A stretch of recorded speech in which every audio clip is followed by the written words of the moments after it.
Cuando las élites crearon para su provecho personal al Estado ecuatoriano en 1830, establecieron como norma la permanencia del oscurantismo, dado que según sus criterios políticos, al carecer de conocimientos elementales, el pueblo ecuatoriano era y es más fácil engañarlos y dominarlos. Y esa máxima ha estado vigente en toda la historia del Ecuador. Los pocos derechos que hoy goza el pueblo ecuatoriano no han sido cedidos graciosamente por la oligarquía, sino que en muchas ocasiones han costado el derramamiento de sangre de los luchadores populares.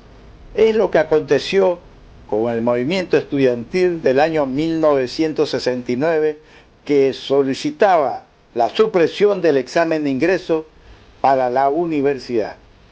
Ahora los dirigentes sobrevivientes de esa masacre que llevaron a cabo las élites nos explican los detalles del movimiento estudiantil.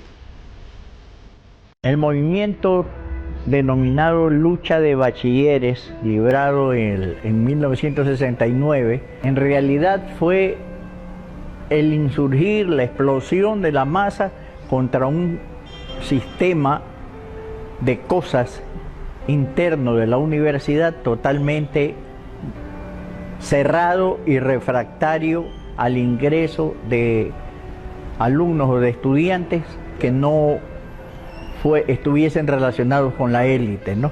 Momento en que ocurrían los sucesos del 29 de mayo, yo ya había ingresado a la Universidad de Guayaquil bajo las condiciones del examen de ingreso. Y con eso es que nosotros estamos luchando, porque el examen de ingreso no era un examen absolutamente académico, científico, como se esperaba, sino un examen selectivo. Y en el caso mío, de los 500 estudiantes que nos presentamos a ingresar a la universidad, solamente habían para 200 estudiantes. Ese examen de ingreso era una tabla rasa. Pasaban solamente los que eran los hijos de los bienaventurados de dinero. Los hombres y los hijos del pueblo no. Porque en esa época, por decirte un ejemplo, los peguaves eran de segunda clase, los Vera eran de segunda clase.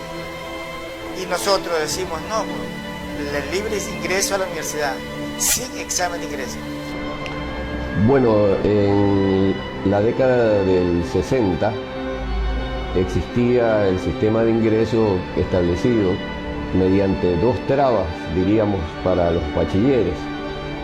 La primera era el examen de ingreso y la segunda era el cupo, de tal manera que habían estudiantes que aprobaban el examen de ingreso después de poder traspasar un filtro muy estricto que tenía que ver no solo con la parte académica, sino que era evidente, se comprobó muchas veces que ya había un direccionamiento. Habían grupos de estudiantes provenientes de los sectores pudientes de la ciudad que recibían las preguntas por anticipado o que sus exámenes eran calificados ya por un arreglo previo. Los universitarios hacíamos el análisis crítico de la realidad del Ecuador y en eso planteábamos los cambios. Eso nos llevó al movimiento estudiantil en el que participamos mujeres y hombres para conseguir ese anhelado cambio. ¿De qué se trataba? Una estructura en la que el presupuesto de educación era tan bajo que no permitía la democratización de la educación. Hizo plantear que había la necesidad de realizar movimientos de cambio y para ello el libre acceso a la universidad. Había el Aguirre Abad, Aguirre Abad y Vicente patrocinábamos siempre. Después el técnico Simón Bolívar, el colegio el Francisco de Orellana, que quedaba en la avenida Olmedo, en esa época. En esa época los gobiernos de turno, para eliminar a la gente que hacíamos algo, lo mandaban a matar. Fortalecimos un trabajo, las FESE y las FEUE se unificaron para poder hacer un programa de lucha del libre ingreso. Decidimos concentrarnos en la casona universitaria para desarrollar las actividades que demandaba o nacía del corazón del pueblo ecuatoriano que demandaba ese cambio. Comenzaron a hacer persecución a los cuadros, Detectaron, por ejemplo, dónde vivía, en ese entonces Solón Guerrero, que Solón Guerrero era el secretario general de la Juventud Comunista en ese entonces. Entonces había una presión también de muchos sectores de la prensa para que desalojen a los bachilleres de la casona, para que se reinicie ya el periodo lectivo, porque como todos saben, a principios de mayo comenzaban los periodos lectivos y la universidad estaba paralizada. La lucha se concentró básicamente en Guayaquil, pero Cuenca, Quito, Portoviejo y otras ciudades del país, en Esmeraldas, en Loja. Entonces ahí se dieron posiciones muy enconadas entre los que estábamos a favor, que dentro de los estudiantes universitarios éramos minoría, y la mayoría que no quería que los bachilleres entren libremente. Nos capturaron en la ciudadela universitaria, donde estábamos asediados en las diferentes facultades por grupos de estudiantes armados por la derecha. Previo al 29 de mayo, ellos desalojaron la ciudadela universitaria y la tomaron por asalto, y a nosotros no nos quedó más que concentrarnos todos en la casona universitaria. Eso ocurrió alrededor del 26 de mayo de 1969, el asalto de los carabineros. Y ellos posaron para la prensa, están en las páginas de Vistazo y de otros medios de comunicación de la época, las fotos de ellos en la terraza de la Facultad de Ciencias Médicas con las carabinas en sus manos y festejando el haberse tomado los edificios de la ciudadela universitaria. Y fuimos conducidos al cuartel modelo, al calabozo común, que es verdaderamente no sé si sigue siendo así, pero en esa época era una verdadera mazmorra. 2 días antes ya había la orden del desalojo y se decía de que ya como se había llegado a un acuerdo entre comillas, entre las autoridades del programa que tomó la posesión con los cuadros políticos que estaban ahí. Entonces ahí se produjo un debate que se prolongó varias horas y se tomaron algunas decisiones. Por ejemplo, una de ellas se dijo: nos van a desalojar, pero que se produzca el desalojo y quede ante la historia y la opinión pública que nos han sacado a la fuerza y que nosotros no hemos abandonado ni hemos sido derrotados en la lucha. Pero esta lucha no puede terminar hoy día, tiene que continuar. De tal manera que aquí tenemos que hacer lo siguiente: una parte se queda en la casona y otra parte sale. Entre ellos el presidente de la FEUE, Samuel Pazmiño, y un grupo de vocales de la FEUE, y el resto nos quedamos.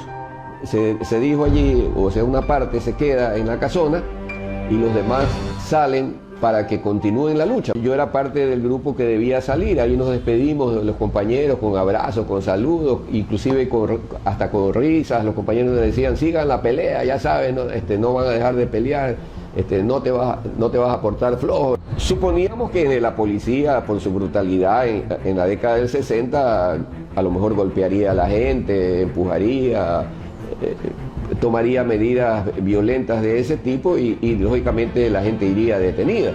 Pero lo que pasó el 29, eso nadie lo tenía en su perspectiva. Había un cerco policial alrededor de la casona que avanzaba desde el mercado central. A nadie le permitían circular en la calle. Todo estaba desierto y cortaron la luz. No había iluminación, era oscuro, totalmente oscuro. El cerco estaba para impedir que nadie se acerque a la casona, pero pasar y salir sí se podía. Entonces, inclusive había oficiales en varios sitios que decían a los que nos veían caminando hacia el cerco: apúrense, salgan que quedan pocos minutos. Entonces nosotros caminamos, dimos la vuelta a la casona en dirección hacia la Asociación de Empleados, hacia el Colegio Tati. Caminamos y nos quedamos parados en el Colegio Tati para tratar de ver y observar qué es lo que iba a ocurrir. Creo que no habían transcurrido ni 5 minutos cuando parece que hubo una orden y todos los infantes de marina que estaban alrededor, que yo calculo serían unos 200, se pusieron su fusil ametrallador al hombro y dispararon hasta descargar las alimentadoras. Yo me encontraba en la salida, me encontraba en uno de los corredores de la casona, en la planta alta, y veía cómo las balas se incrustaban en la parte superior del piso del techo. Y muchos estudiantes, inclusive yo, tenía la intención de subir a ese lugar, ¿no?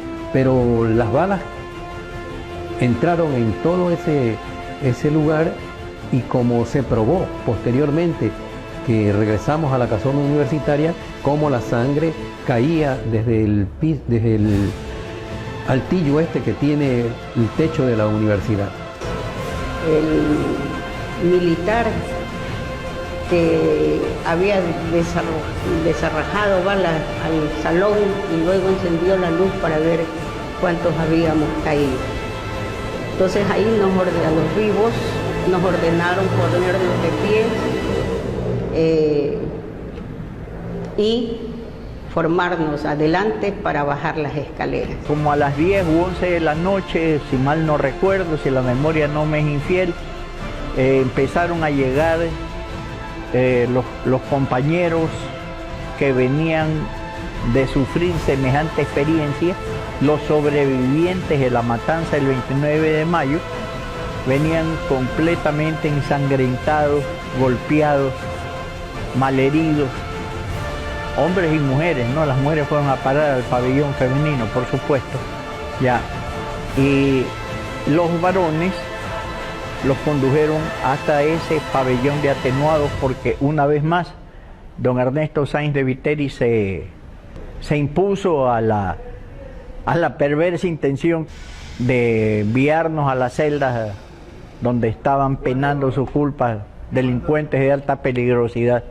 La tragedia es dura porque uno de los decanos que se oponía a la democratización de la enseñanza, a la abolición de los exámenes de ingreso, decano de una facultad, un hijo murió en la casona asesinado por los militares cuando ellos fueron los responsables de haber pedido la intervención militar para que saque a los estudiantes. Se calcula que hubieron 30 muertos aproximadamente. A ninguno permitieron su sepultura a través de los trámites normales, sino que los lanzaron a lo que llaman la fosa común. Lo que hicieron fue matar a estudiantes en la casona, fue asesinar, fue criminalizar, fue condenarnos por las leyes. Ahí están en los juzgados todavía, me imagino que están los juicios. Acusaron, criminalizaron el acto. La palabra criminalización significa que nosotros éramos los criminales y ellos eran los buenos, y nos condenaron por eso. Fue de hecho, fue de facto, fue de fuerza que nosotros impusimos una tesis de democratización de la enseñanza. Posteriormente ya hubo una reclamación mucho más fuerte de todo el país, y el Consejo Universitario, que fue quien permitió que se haga ese vejamen contra la universidad, ¿no? Fue duramente criticado. La tropa se retiró en la madrugada, cuando llegamos no estaban, así que nosotros nos trepamos las verjas de las casonas, entramos, y la casona se convirtió como en un sitio de peregrinación. La gente espontáneamente de todos lados llegaba, se llenó. Y entonces ahí vimos las manchas de sangre en las paredes. Todo estaba de sangre, zapatos de hombres, zapatos de mujeres, levas ensangrentadas, camisas ensangrentadas, vestidos. Fue una masacre, una violación. Pero ningún herido militar. Ningún herido. Salió que habían seis muertos en la prensa. Pero militares ni rasguñados. Una vez que nos liberaron, se agudizaron las contradicciones dentro de la sociedad, se formó un frente de lucha y el gobierno tambaleó. El hecho brutal en sí generó una conciencia nacional y una conmoción social tremenda. La misma noche y al día siguiente habían manifestaciones en todas las ciudades del país donde habían universidades, inclusive en algunas que no habían universidades, igual como en Riobamba. Había movilizaciones de la gente, campesinos, trabajadores, asambleas, pronunciamientos, exigencias. Y entonces el Consejo Universitario de la Universidad Central se reunió de emergencia y decidió abolir los exámenes de ingreso en la Central. Lo hizo la Universidad de Puerto Viejo, la de Cuenca y así sucesivamente. El Consejo Universitario de Guayaquil no abolió los exámenes de ingreso en el 69. Tomó como decisión dar una amplitud y ser generosos en el ingreso del 69 de ese año y abolirlos a partir del 70, de tal manera que en Guayaquil el examen de ingreso no hubo desde el año 1970. Los autores intelectuales y materiales de la masacre nunca recibieron ninguna sanción. Más bien, en el caso de los militares, muchos de ellos fueron ascendidos y condecorados, y los civiles luego ocuparon altos cargos en el sector público. El principal responsable de la masacre de los estudiantes fue el presidente de la República de aquella época, José María Velasco Ibarra, que ordenó a la fuerza de paracaidistas la intervención en la casona universitaria para desalojar a los bachilleres. También el gobernador de aquella época, Guillermo Cañizares Grasso, y desde luego pues el ministro de Defensa, Jorge Acosta Velasco, y los integrantes del Consejo Universitario, que fueron quienes solicitaron la intervención de la fuerza pública. El Consejo Universitario estuvo compuesto por el rector José Uvilla Chiriboga, el doctor Nicolás Castro Benítez, Guillermo Paulson Béjar, ingeniero José Camposano Luque, Héctor Fantoni Camba, Alfredo Quirós, Antonio Sánchez, Luis Flor Cedeño, también el doctor Armando Béjar Velarde, el arquitecto Guillermo Cubillo Renela, Colón Sánchez Luna, doctor Jofre Lara Montiel, y los representantes estudiantiles Carlos Zambrano, Héctor Mendoza Briones, Javier Sánchez, Jorge Garaycoa Feró, y también los señores delegados estudiantiles que votaron en contra de esa resolución y que los enaltece, Jorge Cabello Delgado y César Endara Pazmiño, y Manuel Defrán, quien no pudo asistir a la reunión porque fue uno de los detenidos en las manifestaciones estudiantiles.